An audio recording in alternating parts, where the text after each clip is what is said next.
Sejam bem-vindos a mais um Acelera Podcast. Eu me chamo Gil Porto. Fala galera, eu me chamo Márcio Oliveira. Temos um cara aqui. Ele é médico, oftalmologista, especialista em cirurgia. Isso, Gil. E mais ainda, vamos lá. Calma aí. Galera, aquele recado de sempre.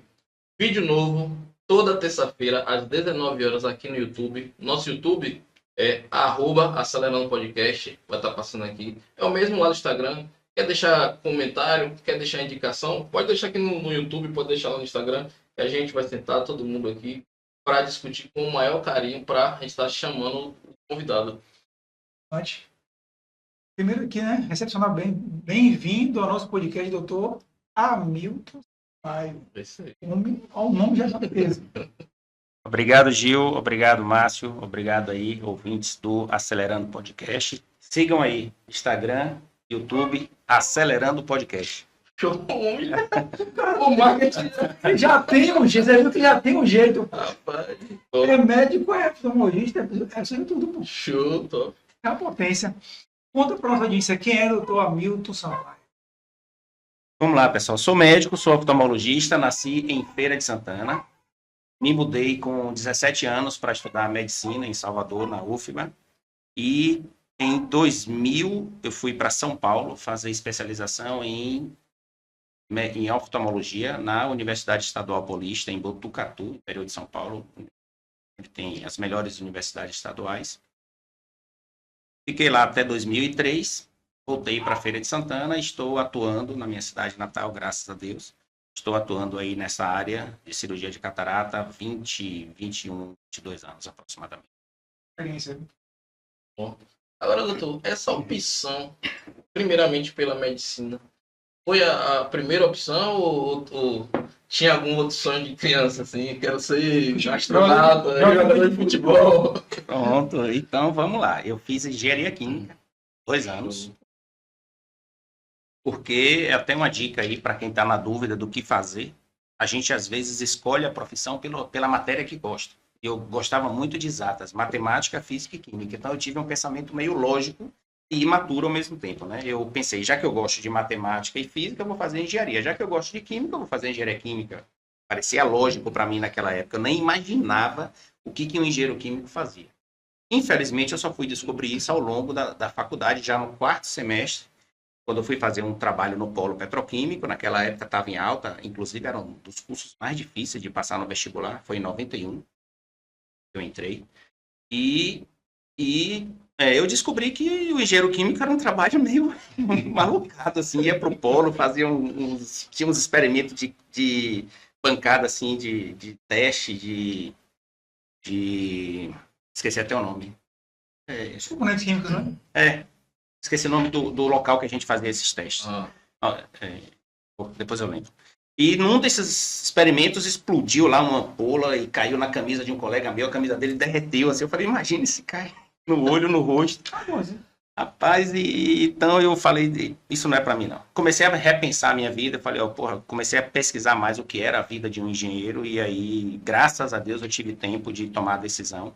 Eu tinha vontade de ser médico, minha mãe, eu conversando com meus pais, minha mãe falava, puxa, você sempre falava que queria ser médico, mas a gente não quis atrapalhar a sua decisão quando você decidiu fazer engenharia. E eu falei, não, dá tempo ainda, dá tempo de fazer medicina, e eu tinha grandes amigos que na época passaram no curso de medicina, a gente continuava tendo amizade, eu conversava com eles, e aí e tal, ele, rapaz, faça, dá tempo ainda, besteira, 2 anos. É isso aí, deu certo. Eu tinha uma noção boa de exatas, eu não precisei fazer um pré-vestibular para isso. Eu saí do 3º ano, passei direto no vestibular de engenharia química, e saí de engenharia química, passei direto em medicina, graças a Deus, sem precisar fazer um pré-vestibular. E assim eu comecei medicina em 93. E de 93 para cá, fui na minha área aí que eu gosto e me aprofundando cada vez mais, até que terminei a medicina e fui para oftalmologia em 2000. Porque o cara o homem passou de primeira, né?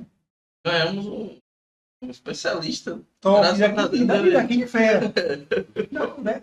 Na terra. Isso aí. E por que levou o doutor a oftalmologia e a questão da catarata? Qual foi assim Bom, isso aí realmente, tudo na vida, né? A gente vai ali dentro da faculdade, a gente vai escolhendo. Quando eu entrei em medicina, eu pensava em fazer cardiologia. Eu tinha perdido um tio meu com um infarto fulminante, um tio de 28 anos de idade. Na época eu fiquei curioso com isso.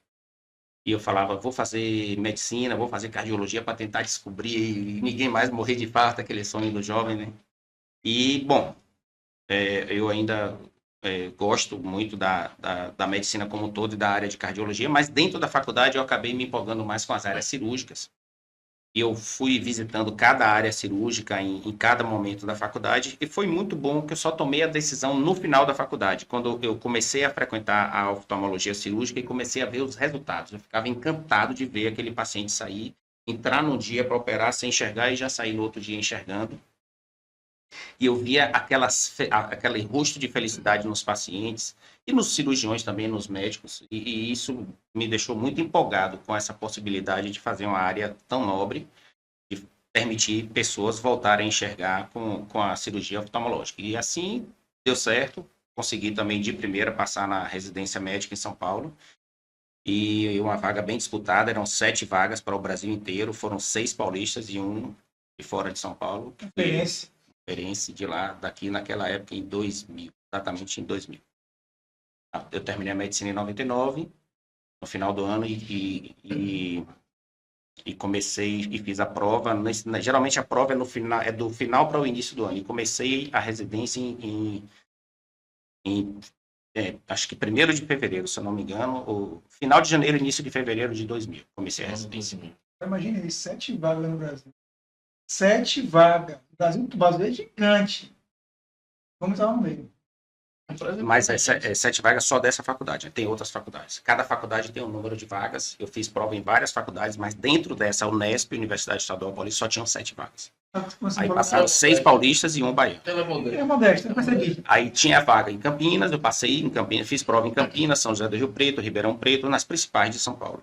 Mas na época eu escolhi Botucatu, porque era muito bem referenciada. Preferi escolher Botucatu. Foi o que eu imaginei. Pegou a melhor da área e... Vai dar cada a modesto, doutor é modesto. Ele não vai revelar assim. Ô, doutor, agora, como o senhor, você... Vou chamar você, prefiro. Tranquilo.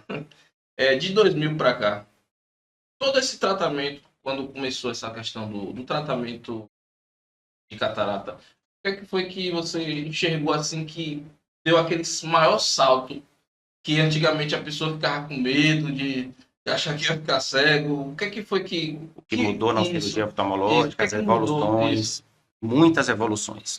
Só para você ter noção, quando eu comecei a operar, a gente fazia a cirurgia de catarata de forma mais aberta. O que é catarata? Desculpa, eu não respondi a sua segunda pergunta. Você perguntou por que oftalmologia e depois por que catarata, né? Você, né? Então, sim. Catarata pela possibilidade de permitir o paciente voltar a enxergar de forma mais rápida e também porque estava num boom de desenvolvimento naquela época, e coincide com a sua pergunta agora. A catarata estava evoluindo bastante naquela época, as lentes intraoculares evoluindo, com a possibilidade do paciente voltar a enxergar até mesmo sem necessidade de óculos. Bom, então o que evoluiu muito de lá para cá? Exatamente no meu ano de residência, a gente estava começando a fazer uma transição de técnica cirúrgica, onde a gente fazia uma cirurgia de forma mais aberta, que a cirurgia da catarata é justamente uma troca de cristalino, onde a gente troca o cristalino opaco por uma lente nova transparente. E nessa troca de cristalino, a gente podia fazer a cirurgia com corte mais aberto, abrir um pouco mais o olho para tirar a catarata, ou com uma técnica com o olho mais fechado, que era mais seguro, melhor para o médico, melhor para o paciente, que é uma técnica por microincisão, que a gente chama de facoemulsificação. E a minha turma foi uma das primeiras turmas que pegou essa transição, que era justamente quando a gente estava aprendendo essa transição. E quando eu voltei na Bahia, tinha poucos cirurgiões que utilizavam essa técnica naquela época. E justamente essa técnica de facoemulsificação que permite fazer a cirurgia com o olho fechado. E isso foi muito bom para mim, porque me deu a oportunidade de ter um reconhecimento na classe médica, os colegas oftalmologistas, o encaminhamento dos próprios colegas oftalmologistas e a credibilidade dos pacientes também, que percebiam que tinham resultados rápidos, e era muito comum naquela época eu pegar um paciente que operou um olho em Salvador, por exemplo, porque tinha aquela ideia de que tem que ir para Salvador, ou tem que ir para Minas, ou tem que ir para Goiânia para operar, porque que melhor. Era melhor e tal, feira, com todo respeito, claro, aos colegas da minha época, mas tinha alguns colegas que ainda não usavam essa técnica, então às vezes ele tinha medo de operar em feira e ia para outras cidades. E quando eu comecei a fazer essa cirurgia aqui em feira, aquele zum na cidade, o comentário, boca a boca, né? Hoje é internet, né? Mas naquela época ainda era muito boca a boca. E eu cheguei a operar muitos pacientes que tinham operado até o primeiro olho em Salvador, mas confiaram e resolveram operar o segundo olho comigo aqui em Feira, e graças a Deus com bons resultados. Então essa foi uma das grandes evoluções da cirurgia de catarata, a cirurgia mais fechada, com uma recuperação mais rápida, uma segurança maior na cirurgia. E a segunda evolução foram as lentes intraoculares, que continuam evoluindo. São lentes, porque a catarata troca uma lente por outra, né? Então, essa lente que entra no lugar do cristalino opaco, ela pode ter grau. Qualquer tipo de grau. Hoje em dia, qualquer tipo de grau. Você pode operar um paciente com 30 graus de miopia e ele deixar de usar óculos. Porque na própria, falo com catarata, né? Na própria cirurgia da catarata já corrige o grau com a lente nova. Então, a evolução nessas lentes intraoculares foi algo também fantástico ao longo desses anos. Já vinha acontecendo e continua acontecendo, e eu diria que essa é hoje uma das maiores revoluções na cirurgia de catarata. A catarata, estou só contextualizando. Falar de forma para o pessoal entender, é como se tirasse uma membrana que estivesse ficando opaca. Isso. Aí, no caso, na época, ainda não tinha a tecnologia da lente e precisava do óculos para o pessoal... Para dar o grau. Para dar o grau, para a pessoa enxergar melhor. Isso. Top demais. Tanto na técnica, na forma de retirar a lente embaçada, que melhorou, Sim. como na lente nova implantada, que também melhorou. A lente, por exemplo, era rígida. Tinha que cortar para ampliar a incisão assim, para colocar ela, e depois tinha que dar uns pontinhos para suturar. Hoje a lente é flexível, ela é dobrada assim fora do olho, ela abre dentro do olho, então de uma forma mais segura a gente consegue introduzir ela. E as tecnologias que evoluíram na ótica da lente, né, da lente intraocular, que permitiram essa correção do grau da miopia, do astigmatismo, da hipermetropia, do grau de longe e do grau de perto. E isso está em constante evolução. A cada ano que a gente vai nos congressos, a gente vê novas atualizações. A indústria mundial não para em termos de pesquisas e evoluções, porque isso a gente começa a depender de óculos muito cedo. Acho que vocês ainda não, né? Eu já passei dos 40 anos. Quando a gente passa de 40 anos, talvez quem estiver ouvindo aí que já passou dos 40 anos vai saber disso, a gente começa a esticar o braço para ver de perto e é muito cedo.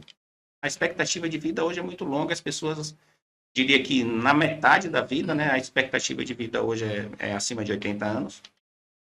Na metade da vida já está começando a esticar o braço para ver de perto. Então a indústria hoje ela se esforça muito em desenvolver tecnologias para que as pessoas possam enxergar sem óculos.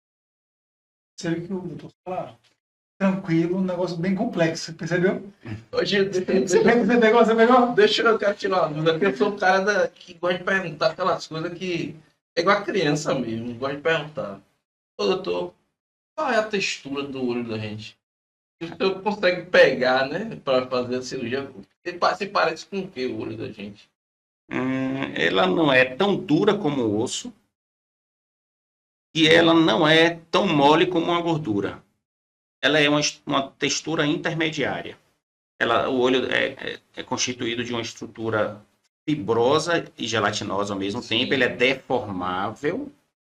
Você sente assim que você aperta, ele deforma um pouquinho.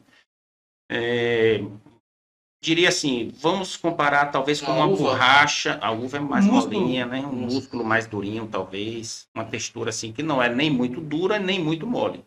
Ela é deformável e tem uma resistência à deformação. Você não consegue apertar demais, é até perigoso, ninguém vai fazer esse teste. Se você apertar demais o olho, pode até descolar a retina. E nem é tão molinho, nem tão duro. Tem uma certa resistência, diria assim. Uma pergunta diferente. É igual aquelas crianças. Rapaz, é uma pergunta curiosa, você não vê esse livro nenhum. E nunca me perguntaram isso. Mas o bastidor de olhar. O Márcio aqui é o cara entrevista. Eu faço aqui o beabá, mas o negrão que tem a senha. Você falou de eventos, né? Congressos. Qual país foi assim, que foi mais que foi destacou? Assim, teve um congresso em tal país que foi interessante de conhecer, tanto o país quanto o congresso. Rapaz, o congresso de Copenhague foi um congresso para mim fantástico. Eu já fui em alguns congressos internacionais nos Estados Unidos. Nós temos hoje 3 grandes sociedades de catarata no mundo. Ascaris, que é americana, Escris, que é europeia, e Brascaris, que é brasileira. Por incrível que pareça, a brasileira hoje é realmente a 3ª maior sociedade de especialidade de catarata do mundo. E para mim, porque eu estou lá. Pra mim, tem um dedo assim, a mão do aumento lá para volta para você andar. Eu tive a felicidade de ser presidente de um dos congressos da Brascares. Eu sou integrante hoje do Conselho da Brascares aqui no Brasil. Sou membro já há 20 anos e participo do conselho há 4 anos. E nós tivemos a oportunidade de coordenar, ser presidente de um congresso que aconteceu aqui na Bahia, 2022, o Congresso Internacional de Catarata e Cirurgia Refrativa. Eu fui convidado para ser presidente e realmente é uma grande satisfação ver como a nossa sociedade cresce. O interesse de médicos de várias partes aqui da América do Sul, América Latina, médicos de várias partes do mundo querem estar presentes hoje no nosso congresso, que é o terceiro maior do mundo. Mas respondendo, voltando aqui para a sua pergunta, eu já fui em vários que eu adorei, Boston, nos Estados Unidos, vários congressos americanos e europeus. De Copenhague me chamou muita atenção pela seriedade do pessoal, assim, pela organização, pela forma como eles tratam os assuntos. Hoje a gente sabe que na medicina como todo existe a influência do capital, das indústrias que fabricam os produtos e que às vezes tentam de uma certa forma forçar a barra em termos de indicação, na hora de você tentar convencer o médico a utilizar determinado produto, mas eles são muito sérios lá. Na Europa como um todo, diferente dos Estados Unidos, eu tive uma impressão já um pouco diferente disso daí. Nos Estados Unidos, não tenho nada contra o capital, mas eles conseguem, de uma certa forma, pressionar os palestrantes a falar dos produtos diferente da Europa. No geral, eu gostei mais do europeu. E aqui no Brasil, a gente tem uma tendência mais parecida com os europeus nesse sentido, de dar autonomia. Eu, como presidente, eu te digo isso, eu garanto, a gente deixa os palestrantes falar de forma totalmente autônoma, baseada em suas experiências, porque isso é muito importante, principalmente o médico novo, o médico que está começando. Imagine se você chega para o médico e fala, essa lente aqui protege, não tem grau nenhum, mas protege. Pode prescrever para o seu paciente, porque a indústria quer vender, né? Sim, claro. E aí tenta empurrar a ideia de que ela protege. Aí o médico novo vai lá e prescreve achando que realmente protege. Sim. Estou falando de uma lente simples, imagine uma lente que vai lá dentro do olho, né? Então, essa isenção, na hora de você discutir um assunto sério, o médico tem que ter autonomia para discutir de forma autônoma, sem a pressão da indústria.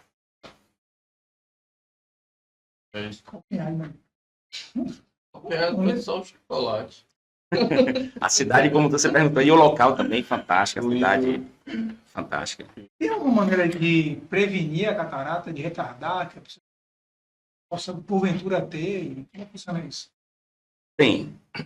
A catarata, ela é um embaçamento normal do cristalino que acontece normalmente com a idade. Ou seja, todos nós teremos de alguma forma, quem viver muito vai ter. Só não vai ter catarata, diria assim, quem morrer cedo. Isso Né? eu ia perguntar. Se todos nós teremos algum grau de catarata em algum momento da vida.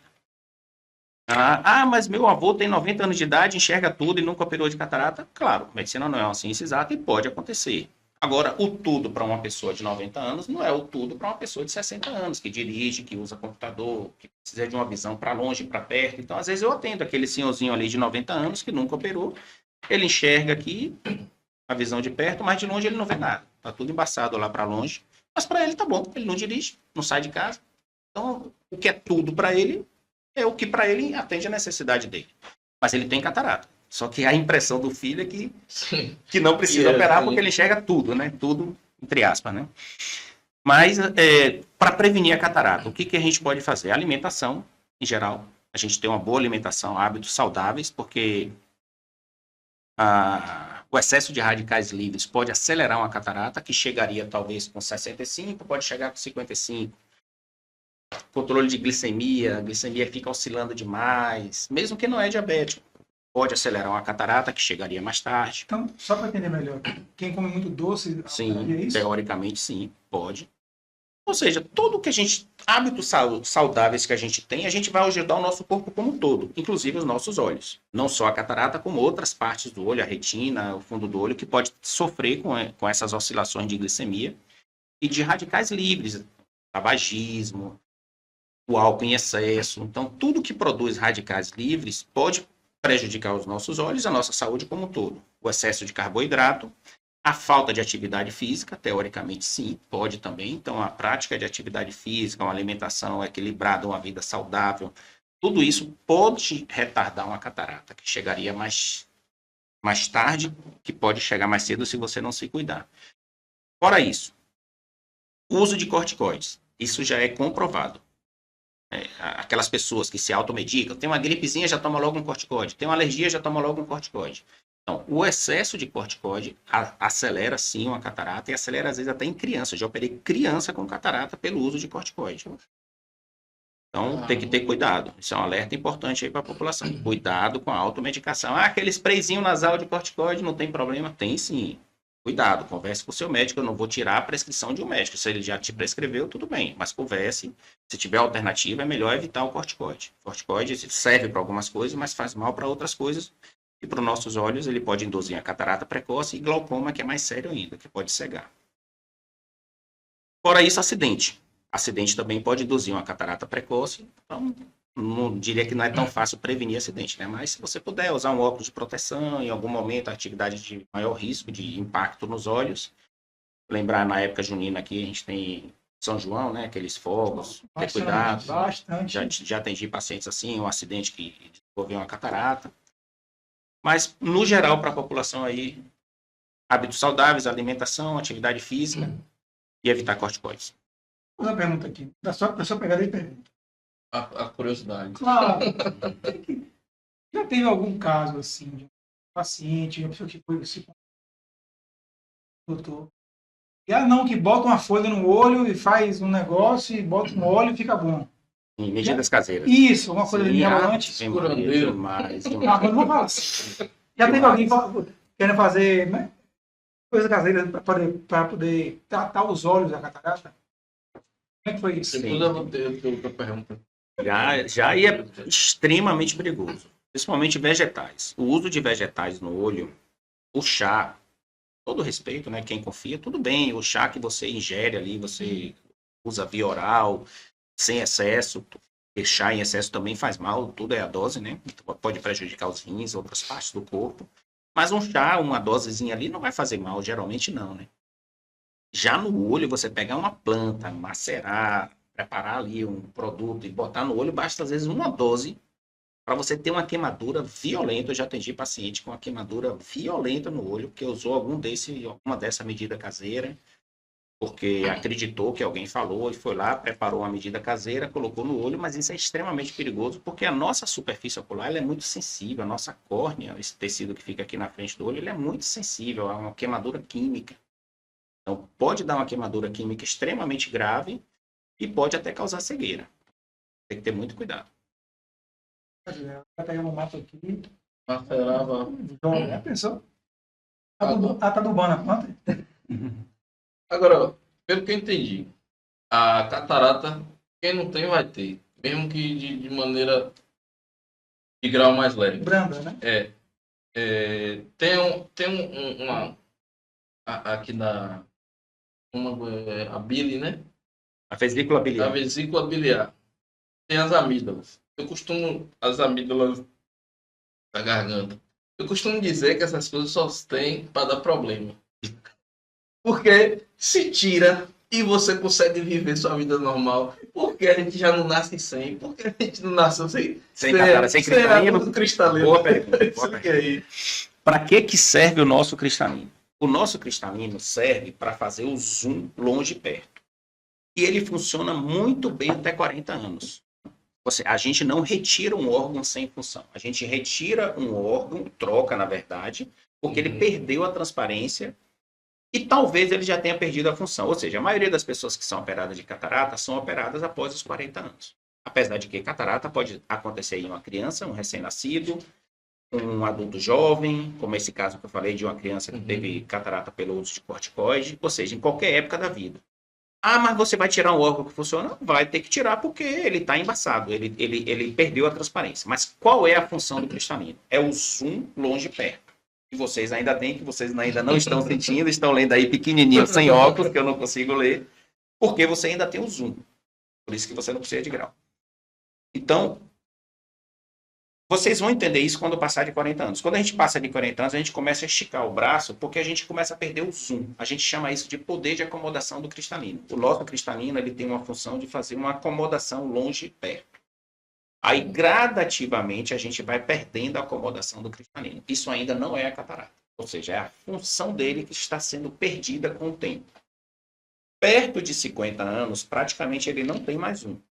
Ou seja, a gente estica cada vez mais o braço, aí só vai com óculos. Varia na população, é claro, medicina não é exata. Pode variar um pouco na população. Ah, eu tenho 55 anos e leio sem óculos. Ótimo, beleza. Sua acomodação ainda está funcionando. E quando chega a hora da catarata, aí a gente vai retirar esse cristalino porque ele perdeu a transparência. Pode ser retirado também porque ele perdeu a função. 55 anos, ele não tem mais função e a pessoa quer deixar de usar óculos. Isso também é possível. Entendi. Hoje em dia é possível fazer a cirurgia com o objetivo que a gente chama de refrativo, que é corrigir o grau do óculos. Ah, uma pessoa tem 20 anos e quer retirar o cristalino para deixar de usar óculos. Aí não. Aí tem outras técnicas cirúrgicas. Eu estou falando de uma pessoa que não tem catarata. Sim. Aí tem outras técnicas cirúrgicas para corrigir o grau do óculos sem precisar retirar o cristalino, porque ele tem função. Eu não vou dizer que a amígdala não tem função, porque ela também tem, mas é melhor não. Eu não vou dizer que a vesícula biliar não tem função, porque eu sei que ela tem. Mas é melhor o gastro responder. Tem um órgão que a gente tem no corpo que parece que não tem função, que é o apêndice, né? Que é a apendicite que a gente desenvolve, que eu já fui operado até. Mas a maioria dos nossos órgãos, todas as partes do nosso corpo, tem função. Só que tem partes do nosso corpo que a gente tira e não dá problema. Que é o exemplo da vesícula biliar. Ah, tirou e não deu problema, a pessoa vive normal. Não quer dizer que ela não tinha função, ela produz o suco biliar. No caso do olho, o nosso cristalino tem função, e é uma função importante, que é uma acomodação, que é o zoom, que a gente perde, e quando a gente perde, a gente troca ele por uma lente nova, com grau, transparente com grau, e que hoje em dia, graças à tecnologia, é possível já corrigir o grau, tanto para longe quanto para perto. Resposta de excelência. Agora me diga uma coisa, eu vi uma vez na internet, curioso isso. O pessoal estava colocando o olho azul. Sim. O cara vai, não, que você pigmenta. Como é que funciona essa questão de mudar a cor do olho? Da cor do olho. Vamos lá. Isso realmente já surgiram várias técnicas para tentar fazer isso. Uma delas é injetando um corante, semelhante à tatuagem, né? Injeta um corante aqui na parte branca do olho, na conjuntiva. E esse corante fica lá a vida toda e muda a cor branca do olho. E tem um outro que é para mudar como se fosse a íris, para simular uma mudança da íris, né? O que dá a cor dos nossos olhos é a íris. Então, a íris ela pode ter uma coloração marronzada, que é maior, que é mais predominante aqui na nossa população, por uma característica genética. Pode ter uma cor mais azulada, mais esverdeada. Ah, eu tenho um sonho de mudar a cor do meu olho para verde, para azul. Aí alguns médicos, que eu acho que meio amalucados aí, resolveram desenvolver uma lente que implantava dentro do olho para mudar a cor da íris. E isso deu muito problema. Alguns pacientes ficaram cegos, ao ponto da nossa sociedade, que é uma sociedade séria, proibir essa cirurgia no Brasil. Proibiu. Não foi no Brasil. Essa cirurgia foi aqui, não sei se foi Panamá, foi algum país aqui da América Latina. Não lembro exatamente de que local era. Mas ele inventou essa técnica maluca aí de injetar dentro do olho uma íris artificial para mudar a cor do olho. Só que isso é extremamente perigoso. Porque deu glaucoma, deu problema na córnea, deu uma série de problemas, e essa cirurgia foi proibida aqui no Brasil e em várias partes do mundo também. Mais recentemente, desenvolveram uma outra técnica para mudar a cor dos olhos. E aí é um pouco mais segura.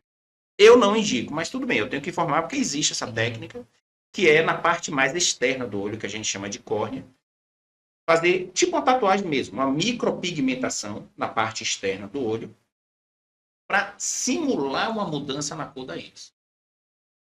Eu acho uma loucura você fazer isso por estética. Você mexer na córnea que é natural, na córnea que tem função, que é transparência, que protege a parte mais anterior do olho, só por uma questão de estética.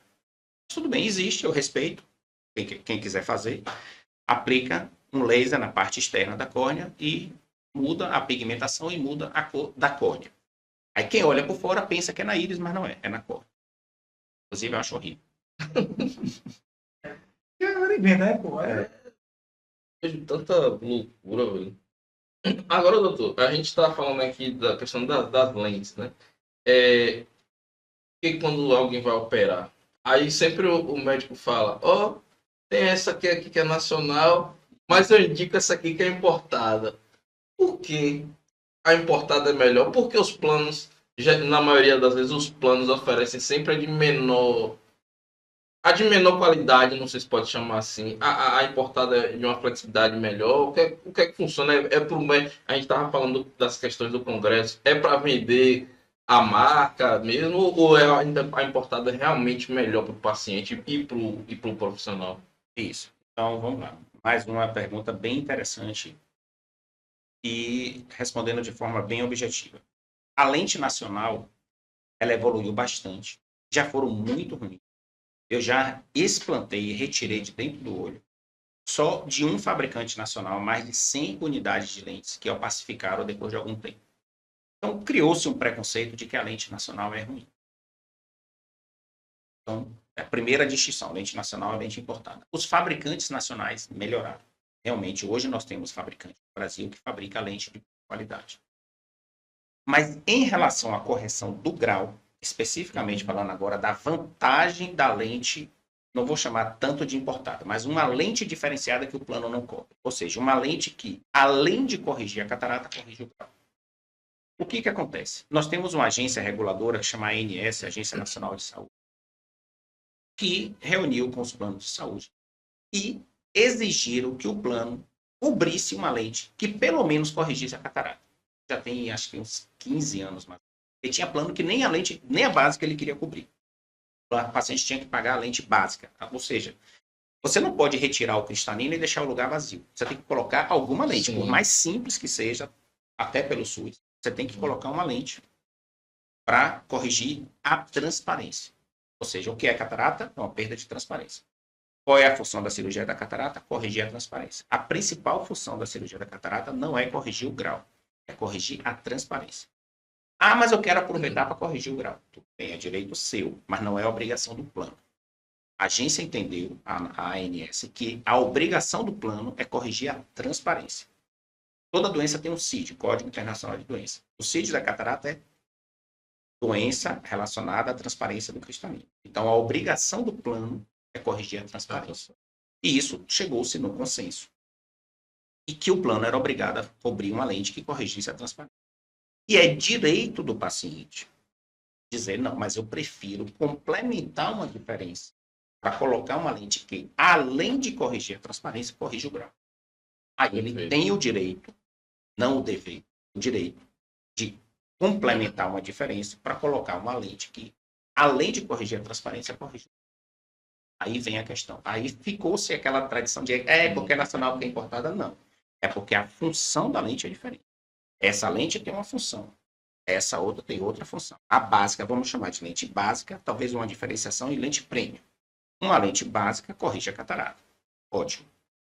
Ah, mas eu quero corrigir o grau. Então a melhor lente é essa aqui, a premium. Perfeito, foi didático aí, mano. Mas, Porque quem assistir não entender, meu amigo. didático. Eu tô vendo desenhar aqui porque Tanto meu pai como minha mãe fez. Só que eu não entendi. Eu falei, velho, porque é nacional e eu tenho importada. Não, Só por isso não teria sentido. Não é? Só porque foi fabricada lá fora é melhor não. Mas um simples fato de que vai lhe tirar as amarras, tá usando óculos. sim, porque não. Tem gente que detesta óculos. É. Que tem gente que tem aquela. Usar Tem gente que é uma apaixonado, Marcelo, meu irmão. Ele- Usava e queria usar óculos. Porque tem gente assim, ó, se botar um relógio, ou um anel, ou uma pulseira, um colar, tem agonia no corpo. Não gosta de nada no corpo. Sim, Então tudo que botar lá dá uma que repulsa. Isso aí. E você tira essa. Essa obrigação. Doutor, referente à cirurgia de catarata, uma etapa, né? Mas eu vou ter que perguntar. Tem algum risco ainda na cirurgia? Olha só a parte que eu sei que o doutor aí Tem em toda parte. Pode ser o melhor cirurgião do mundo, toda cirurgia tem risco. Eu detesto aquela ideia de, a cirurgia é assim, a cirurgia não tem risco. É uma cirurgia delicada, é uma cirurgia que exige, dado uma atenção especial do cirurgião, aparelhagem, toda uma estrutura para que a cirurgia dê certo. A cirurgia evoluiu bastante, eu já operei mais de 20 mil pacientes, mais de 20 mil horas. Desculpa interromper. Só repete o número para a galera ouvir. Foi 20 mil pacientes, não 20 mil olhos, viu? Cada pessoa tem dois. Talvez Foram menos de 20 mil pacientes, que tem paciente que tem 2 olhos, é verdade. Mas eu diria que em torno de 20 mil olhos, por quê? Porque eu opero uma média de 1.000 cirurgias por ano. Eu tenho 21 anos operando, então, mais ou menos isso. E, graças a Deus, o índice de complicação muito baixo mesmo.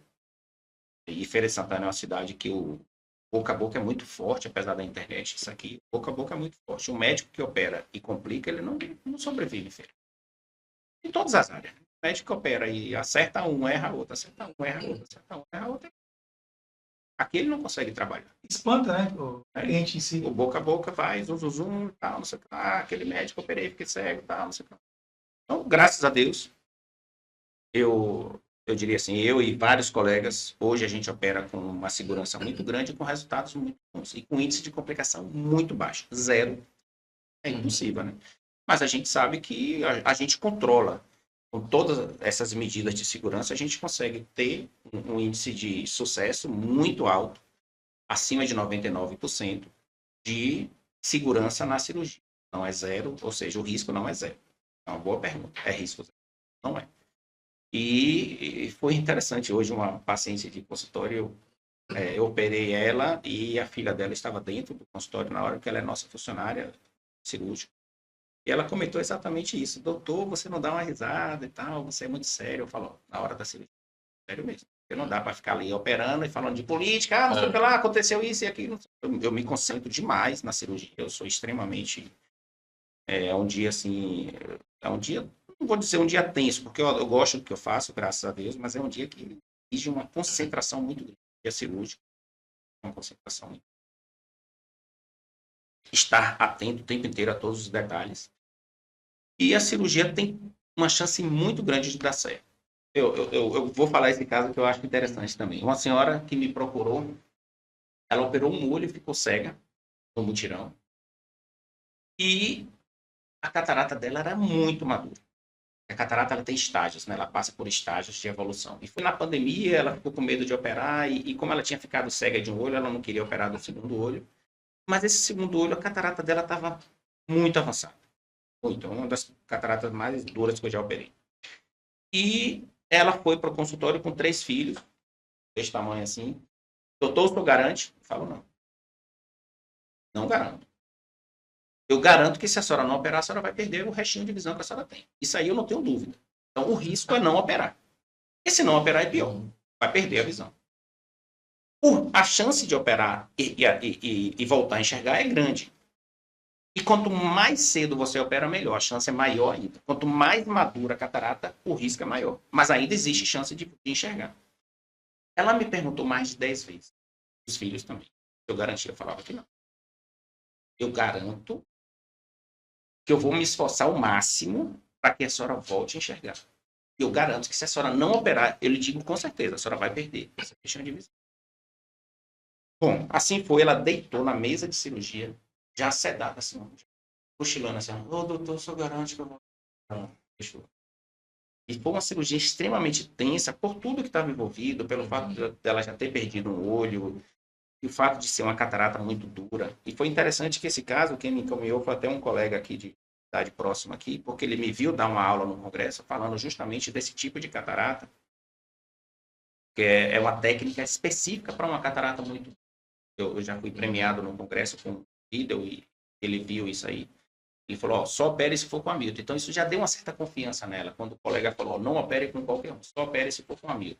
Então, ela já foi com uma certa confiança. E isso é bom. Quando o paciente vai acreditando que pode dar certo, já ajuda também. E, graças a Deus, a cirurgia dela foi muito bem sucedida. E ela já, no primeiro dia de pós-operatório, já estava enxergando. E voltando pela primeira pergunta, por que eu escolhi fazer oftalmologia, isso é contagiante quando chega no pós-operatório e o paciente... Poxa, doutor, estou enxergando, que maravilha, que bom. Isso não tem preço, não tem nada que a gente consiga descrever esse sentimento. E ela ficou muito feliz. Isso descrever a felicidade dela já no primeiro pós-operatório, porque ela nem me via. Ela não foi o senhor que me operou, porque a catarata estava tão madura que ela não via meu rosto. E assim foi. E graças a Deus deu certo. Mas é isso aí. Catarata tem risco, cirurgia tem risco, sim, mas é possível fazer com muita segurança. Agora, doutor, perdoe minha ignorância, pelo que o senhor, que eu entendi, agora aqui é quase uma aula, né? Aula, pra mim é aula. A catarata tem a função, ela deixa o cristalino opaco. Isso. Ela estava cega já de um olho. É possível reverter, tipo, você... Do que ela perdeu, Sim. ela não estava cega pela catarata do primeiro olho, foi por uma complicação na cirurgia. Ah, Na hora que ela operou, ela teve uma complicação cirúrgica, e eu não sei, eu entendi, não entendi. estava presente Não, para saber o que aconteceu. a questão era Mas essa. ela perdeu a córnea. A córnea dela ficou opaca. Porque Entendi. uma das complicações da cirurgia de catarata, a depender da técnica cirúrgica utilizada, como você gasta muita energia para remover o cristalino, Uhum. aí você pode deixar uma sequela, que seria essa, a opacificação da córnea. E ela desenvolveu esse problema. E eu não vou saber o que aconteceu, porque eu não sei, nem sei quem foi que operou, só sei que foi no mutirão de SUS, esses mutirões aí que operou. Mas acontece, infelizmente acontece. Então, no caso, a córnea é a responsável Pela transparência. pela transparência. E A primeira porta de entrada do olho é a córnea. Ela ficou opaca. E dentro do olho, aí também há outros problemas que podem ter acontecido, que desorganizou as estruturas internas. Provavelmente o médico teve muita dificuldade na hora e não conseguiu fazer assim. Não sei, talvez tenha sido isso. Aí, e ela, existe um ponto, talvez a sua pergunta seja essa, existe um ponto que ela poderia voltar a enxergar? Talvez se ela fizesse um transplante de córnea. Sim, Só que ela é uma senhora de 80 e poucos anos, e uma fila de um transplante de córnea hoje aqui na Bahia é 1 ano e meio. Então a família não estava a fim de investir. Eu até falei com ela que se ela quisesse, eu poderia encaminhar ela para fazer uma fila de transplante, mas como o segundo olho dela ficou bom, ela, ó, a vida tá... tá resolvido aqui meu Eu problema. não estava enxergando nada de aqui, muito ruim aqui. Ou Com um olho bom, ela falou, ó, consigo ver tudo dentro de casa, não quero nem óculos, tá tudo bom. Doutor, entre os seres vivos, né? Tipo, eu vou falar dos animais. Eles têm problema também de catarata? Não sei Sim, sim. Muito comum em cachorro, por exemplo. comum, né? Muito comum, aquele branquinho que aparece no meio da pupila. E existe, no Cirurgia caso, quem existe. opera, no caso, é o médico veterinário. É especialista também. Entendeu? Agora deve ser, assim, deve ser uma sensação ainda mais agradável, né? Você ver um bichinho que tá ali voltar a triste, enxergar. ele ia ficar doido, pô. porque não vai saber expressar, falar. A gente vê, visualmente dá pra ver, não precisa nem assim um microscópio pra olhar, dá pra ver. Talvez vocês começarem a prestar atenção, de vez em quando você vai ver um cachorrinho assim, mais idoso, geralmente. Uhum. Quando a gente fala aquela expressão brilho nos olhos, chega a ser um brilho mesmo, né? Que você vê aquele descendo Bem no centro da pupila, assim, a pupila, aquela parte redonda do olho, você vê uma mancha branca, assim. Quando você vê essa mancha branca no animal, tá desenvolvendo ou já desenvolveu. Agora vem cá, doutor. Já me pediram para operar cachorro. O paciente meu que eu operei a catarata, ele ficou tão feliz que ele falou, ô doutor, você não opera meu cachorro, não? Eu falo, não. É porque a pessoa fala, é o mesmo olho. Não, você pode falar no centro cirúrgico e tal. O homem Não, quer- rapaz, não bota na pode mesa. não, tem que ser um especialista, pô, tem que ser um médico veterinário. Ah, mas aqui em feira não tem, isso já tem uns 20 anos. Ah, mas aqui em feira não tem. Eu falo, não, eu indico alguém lá em Salvador. Ô, doutor, o cara insistiu, queria que eu operasse de qualquer jeito. Tem muito problema no pós-operatório, doutor? Assim, na Se uma recuperação. cirurgia bem feita, dificilmente vai ter. Porque Não é a gente chama, né? Uma sim. cirurgia tem uma recuperação rápida, volta a enxergar. Às vezes no dia seguinte, em alguns casos 2, 3 dias, 7 dias. De certa forma, tipo, o Além de estar pintor tá protegida, protegida, né? Não é? Então tinha aquilo antigamente, não pode baixar a cabeça, não pode fazer isso. Fazer aquilo, até isso também melhorou. Hoje eu libero meus pacientes muito cedo, eu tenho pacientes que operam no dia, já no outro dia já estão trabalhando. Tomando alguns cuidados, que são basicamente 3, coleiras de horário, cuidado de higiene, cuidado com isso. Vou para academia, pega leve ali, faz um elípticozinho, sem muito impacto. Caminhadazinha ali. Caminhada de leve. Ah, pode tomar uma no final de semana? Leve. Tá Moderado. acostumado a tomar 3 cervejas, tome uma. Moderado. Vai invocar. Não esnife. Que Não estou estimulando ninguém operado aí a tomar cerveja. Eu só tô dizendo que cada caso é um caso, né? Quando a cirurgia é lisa, o paciente, a gente acaba liberando moderadamente. É hora da pergunta, né? Vai tomar um? Isso aí Fez ali, vai tomar um. Isso aí de lei. O doutor tava falando aí, contando até uma história engraçada, de quando ele sério, né, para operar. Só que eu acho que um dos profissionais que mais conta resenha na hora do procedimento é dentista, velho. Quando você tá ali, e o cara tá mexendo na sua boca, o cara tá falando um cara de E coisa. você não consegue responder agora. Rapaz, tu viu isso e aquilo, aí o cara fica meio assim. O dentista já tem outra forma, né? Ele tava na linguagem de sinais. É. Eu digo uma coisa, nessa experiência que o senhor tem, né? Vasta experiência, muitos congressos, presidente da associação, é isso mesmo? O é modesto. Tem alguma dúvida comum, recorrente, a galera pergunta, a questão da cirurgia da catarata, que é um mito que a galera tem ainda, que foi participar da audiência? Um mito muito frequente é esse, de achar que precisa esperar amadurecer. Ah, eu ouvi dizer que é melhor esperar amadurecer. Tem médicos que ainda acham também, e eu respeito. Tem médico que acha que é melhor esperar amadurecer, mas não tem vantagem nenhuma. Porque quanto mais dura a catarata, ou seja, mais madura a catarata, maior o risco. Antigamente, sim, porque na época que fazia corte era melhor mesmo, que ela saía inteirinha, madurinha ali, inteirinha do olho. Hoje não, porque a gente aspira, então é melhor ela mais molinha do que mais dura para aspirar. Outro mito em relação a óculos, tem que usar óculos escuros após a cirurgia. Não, depende da lente, né? As lentes hoje mais modernas já têm proteção UV. Não pode abaixar a cabeça, não pode fazer isso, não pode fazer aquilo. Eu sempre peço moderação. Eu peço que os meus pacientes operados tenham moderação, evite excesso. Mas a maioria dos pacientes que eu opero, eu libero de forma muito rápida as atividades, trabalho, atividade física, alimentação. Não pode comer isso, não pode comer aquilo. Eu falo, pode comer tudo. Não tem problema nenhum.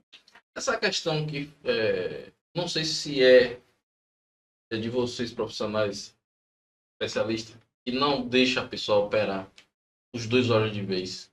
Sim, do é uma médico? recomendação da nossa sociedade. Por uma questão de segurança. Apesar de ser uma cirurgia muito segura, toda cirurgia tem risco. E um dos riscos, infelizmente, a gente não consegue controlar todos, é a infecção hospitalar. Então imagine, seria algo um desastre, né? Para fazer uma cirurgia. Sair com os 2 olhos infeccionados. Eu nunca tive nenhum. 20 mil cirurgias, eu nunca tive uma infecção. Mas eu não vou arriscar. Eu não vejo necessidade. Você pode esperar uma semana para fazer o segundo olho. Para que fazer os 2 olhos mesmo? Então, eu prefiro esperar. Eu recomendo os pacientes. E qual foi o procedimento assim, mais desafiador assim, que teve assim que você falou, rapaz, isso aqui terminei assim, deu certo. Alguns pacientes com olhos únicos são aqueles pacientes que já perderam. Tiro único que você tem, né? Esses são casos desafiadores. Eu estava no início de carreira, eu nunca me esqueci desse caso. O paciente entrou para fazer a cirurgia e saiu sem olho. Ele não saiu cego. O olho dele vazou, teve uma hemorragia e ele já saiu sem o olho. Ele operou em algum interior desse aí pelo SUS também. E eu não sei quem foi, não posso falar nada. Mas ele tinha um medo de operar esse segundo olho bom, porque ele ficou com trauma. Ele criou um trauma. E ele já tinha rodado mais 10 médicos. E foi a mesma pergunta, doutor, o senhor garante? Falou, olha, me desculpe, eu não posso lhe dar uma garantia, mas eu lhe digo que tem que operar. E se deixar demorar demais, vai ser pior. E eu era muito novo. E eu não sei como ele confiou em mim. Ele já tinha rodado vários médicos experientes. E na época, mas eu devia ter mais ou menos uns 2 ou 3 anos só de Feira de Santana, assim, de trabalho. A gente já tem experiência lá em São Paulo, na época da residência, operava muito caso de filho. Eu não cheguei aqui fazendo meus pacientes de cobaia, né? Eu já tinha mão boa, modéstia à parte, já tinha volume cirúrgico. Eu sabia que eu podia fazer uma cirurgia. Mas eu era muito novo e ele olhou para mim e confiou, falou, vou operar com você. Faz isso para mim. Foi desafiador. E de lá para cá, vários casos assim, bem desafiadores. Tive a oportunidade de ficar um tempo numa clínica lá em Salvador, operando SUS. E o dono da clínica, ele já estava um pouco cansado. Ele falou, Hamilton, você assume aí meu lugar, que eu vou partir mais para a gestão e você fica aí operando. E eu fiquei operando, depois as filhas dele chegaram, aí eles começaram a botar só as broncas para mim. Eu era mais experiente e as meninas ficaram operando os casos mais light. Rapaz, eu começava a operar 8 da manhã, terminava 8 da noite. Só bronca o dia inteiro, velho. Imagina. Isso para mim foi bom, claro, né? Me deu experiência. Mas um cansaço visual e problemas articulares, que já viu lá que eu tenho, né? Foram desenvolvendo ao longo desses anos, um tipo de né? Lesão por esforço repetitivo. Aí acabei reduzindo um pouco mesmo. Desafio não faltou na carreira. Desafio não faltou. Agradeço a Que Deus. deve vir ainda pela frente. Ele que venha. Agradeço pelas oportunidades que eu tive. Só gratidão. E aí, Eu tenho uma pergunta importante. perguntas? O que você ouvir agora daqui para frente de tecnologia que pode estar vindo, que no Congresso não liberou ainda, mas está para chegar, que empolga? As lentes intraoculares continuam avançando.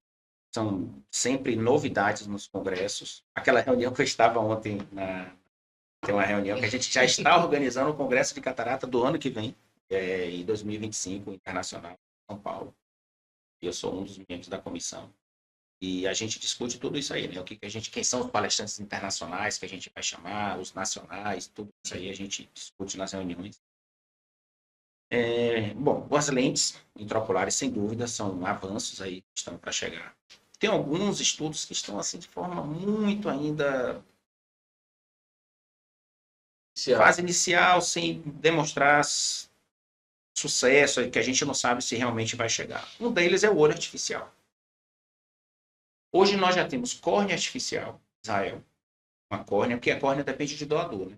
Transplante. Córnea você doa de uma pessoa que morreu, retira e passa para... A córnea é o que esse tecido mais com... anterior, bem anterior aqui, ó. É transparente. A gente olha assim, a gente não vê que é transparente. Sim. Porque o fundo do olho é escuro.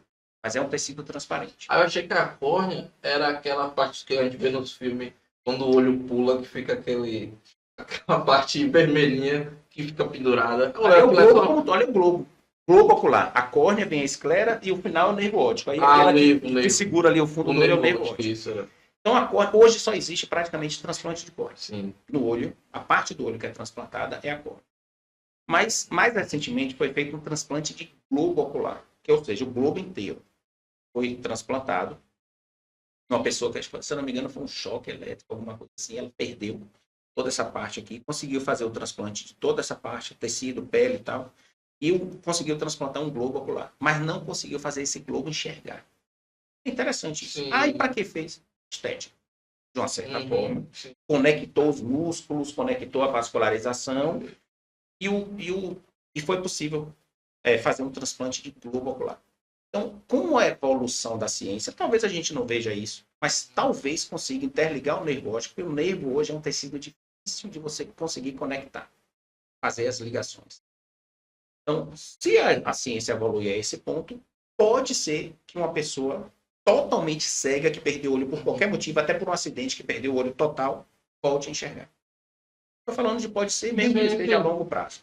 Tem outros estudos no sentido da engenharia genética, de fazer, por exemplo, uma retina que ali não está enxergando, que pode voltar a enxergar. Existe implante de chip de olho que faz a retina receber alguns impulsos elétricos que permitem também enxergar um pouco, pelo menos ver uma luz, ver algum movimento, que já é alguma coisa para uma pessoa que não estava vendo nada. Então, são várias evoluções que nós temos hoje. A oftalmologia é uma das áreas da medicina. Talvez você seja apaixonado por isso. É uma das áreas que tem bastante novidades aí. Então, doutor, o senhor já ouviu falar em sono REM? Sim, uma fase do sono. Essa questão do sono REM diz que o olho da gente fica de uma forma bem ativa. Isso é o que acontece? É um estímulo do cérebro da gente? É um estímulo nervoso, né? O olho ele fica fazendo movimentos circulares na fase do sono. Não é por uma função visual, é por uma alteração da inervação da parte neurológica. É que eu estava lendo sobre, sabe? Aí eu falei, rapaz, será que... Como é que eu fico assim, dormindo assim? Você tá filmado, né? Pra ver se só coisa meio estranha, né?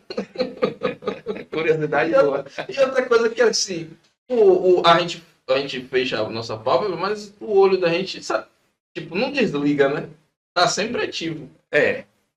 Teoricamente, sim. Teoricamente. A gente não está enxergando porque o cérebro está descansando. Sim. Então, a gente não... Mesmo que o olho... Porque tem gente que dorme com o olho um pouquinho aberto. Assim, não fica totalmente fechado, não. Então, teoricamente, aquela pessoa poderia estar vendo aquele movimentozinho, se tivesse alguma coisa filmando do olho. ou a pessoa poderia estar vendo o que tem do lado de fora, mas não, porque para a nossa visão se formar por completo, não depende só do olho. O olho encaminha a imagem para o cérebro pelo nervo óptico e o cérebro processa a imagem e faz com que a gente enxergue. Então, se o cérebro está sonolento, dormindo, em um estágio sono ali, a gente não vai estar processando aquela imagem. Olho ele é aberto. O cara que fez alguma coisa errada, né? De casa, a patroa. O cara tá meio assim, ó. Vem lá, vem cá. Tá, tô dormindo não, tô aqui. É coisa aí, negão. E aí, Gil, tem mais alguma? Rapaz, a aula de hoje, né? O Aula. podcast, a aula, a podcast, a aula Isso. foi. É o doutor da aula, alguma coisa assim do tipo? Eu leciono? Sim. Eu fui. É uma história interessante também. A minha carreira, eu cheguei em Feira de Santana em 2003. A partir de 2005, muito cedo, eu fui convidado, junto com outros colegas, para organizar um congresso aqui em Feira de Santana. E nós tivemos a oportunidade de fazer um congresso aqui em Feira com vários palestrantes de várias partes do Brasil. De lá para cá, eu fui convidado para ser presidente da Sociedade de Oftalmologia da Bahia. Fiquei lá por 5 anos, onde presidi também alguns congressos em Salvador. Mais recentemente, eu fui eleito para a Sociedade Norte-Nordeste de Oftalmologia, que vou assumir. Sou atual vice-presidente e vou assumir a presidência no próximo mandato. E fui presidente do Congresso Internacional de Catarata e vou ser presidente do ano que vem do Congresso Brasileiro de Catarata, que também vai acontecer em Salvador. E aí essas reuniões que acontecem, às vezes eu tenho que estar, dia de segunda-feira, reunião do Congresso Brasileiro, dia de terça, reunião do Congresso de Catarata. E assim a gente faz parte desse meio hoje que eu acho que é muito importante. A atualização científica não para e a gente não pode parar. Não só a gente que dá aula, quem assiste também, quem interage, a gente troca conhecimentos e com muita modéstia. Eu gosto de trocar conhecimento com os melhores cirurgiões do mundo, os maiores, eu diria assim, não necessariamente melhores, mais conhecidos, e com aquele cirurgião de qualquer cidade que vem, traz uma novidade, eu estou fazendo isso, eu estou fazendo aquilo, porque são coisas que você não vai achar no livro. Mas eu estou usando uma lente e essa lente eu estou tendo um resultado tal e a gente tem a oportunidade de discutir isso, não só na sala do congresso, ali naquela troca de conhecimentos, como também, às vezes, no corredor, a gente conversa com um colega, pô, o que você tem de novo aí? Eu tenho isso, eu tenho experiência tal com isso, experiência tal. Isso não para. É dinâmico, é contínuo, e a vida toda é assim, parar. Porque você vai aprender, claro, na faculdade, vai aprender na residência, e se você parar, você vai ficar parado no tempo. E não Bom, pode. Não só uma perguntinha para fechar. Quem já fez uma cirurgia de catarata e foi mal sucedida, tem como reverter? Tem casos que sim, tem casos que infelizmente não. Não. Porque depende da gravidade do que aconteceu com aquele olho que não foi bem sucedido. Então, se ele teve uma lesão muito séria e que pode ser irreversível, a depender da lesão, pode comprometer uma área nobre do olho, da córnea, da retina, do olho, do nervo óptico, tem casos que não. Tem casos que já reoperei casos de pacientes que não foram. E, graças a Deus, eu consegui melhorar alguns casos. Mas é uma cirurgia muito mais difícil do que uma cirurgia de um olho virgem. Opera um olho virgem, a gente sabe, mais ou menos. Ninguém mexeu, a chance de sucesso é muito grande. O olho que a gente vai reoperar já diminui a chance. Bom, E aí, só passar a rede social onde atende, né? algo bem importante. Quem puder aí, meu amigo, quiser. aprender aqui. Pronto. Deixa a rede social onde o senhor atende aqui, em Importante. Feira de Santana. Deixar um bônusinho aí sobre tela. É importante também, né? Vale também, tá vendo? Importante Aqui um pra quem tá bônus, assistindo. bônus extra aqui, uma pergunta frequente de consultório, agora não é de catarata, é sobre telas. O que a gente pode fazer para evitar aquele cansaço nas telas? Eu vou dar 3 dicas principais. Uma delas é distância da tela. Quanto mais próximo a tela fica do rosto, maior o risco de cansaço visual e maior o risco de desenvolver problemas nos olhos, principalmente em crianças. Vocês que estão assistindo aí, que têm seus filhos aí, que costumam ficar com o celular ali colado no rosto, cuidado. Tem estudos que mostram que isso pode aumentar o risco de desenvolver doenças, principalmente a miopia, mas tem outras doenças também. Então, a primeira dica é distância. A segunda é o tamanho da tela. Quanto menor a tela, maior o risco de cansaço visual e também de induzir problemas nos olhos. Então, se você precisa ficar muito tempo ali na frente da tela, prefira uma tela maior, que você vai ter um conforto visual maior e não precisa colar o rosto. Não adianta também colocar uma tela grandona e ficar ali colado na tela. Você tem que ter uma tela distante e uma tela maior para que você não tenha esses problemas visuais relacionados às telas. E o terceiro é em relação ao tempo de uso. Evite ficar muito tempo na frente da tela, a não ser que você precise, o seu trabalho exige isso. Mas se o seu trabalho exige, você vai tentar fazer algumas horas de descanso. E não adianta você sair, por exemplo, daquela tela grande lá e vir aqui para o celular descansar, né? Isso não é descanso. Então é você sair da tela, olhar para longe, ou praticar alguma atividade ao ar livre, e aí sim você vai ter um descanso realmente dos seus olhos. Então, distância, tempo de uso, tamanho da tela. E fora isso, tem algumas outras dicas, aí seria iluminação ambiente, uso de colírio lubrificante, avaliação com o seu médico oftalmologista para ver se precisa de óculos.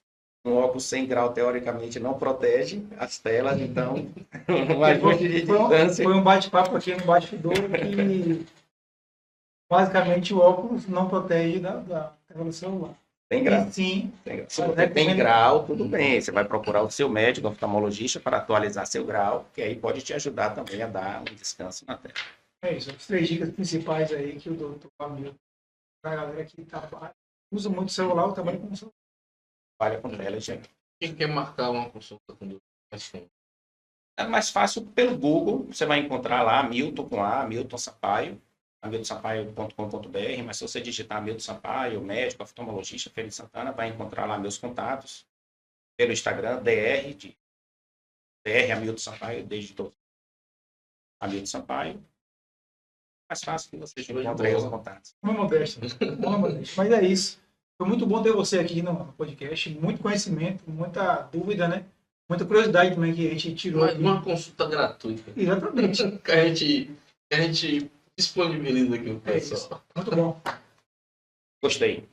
Um abraço, doutor. Obrigado. Sigam aí podcast, Acelerando o Podcast, YouTube e Instagram. Valeu. Show.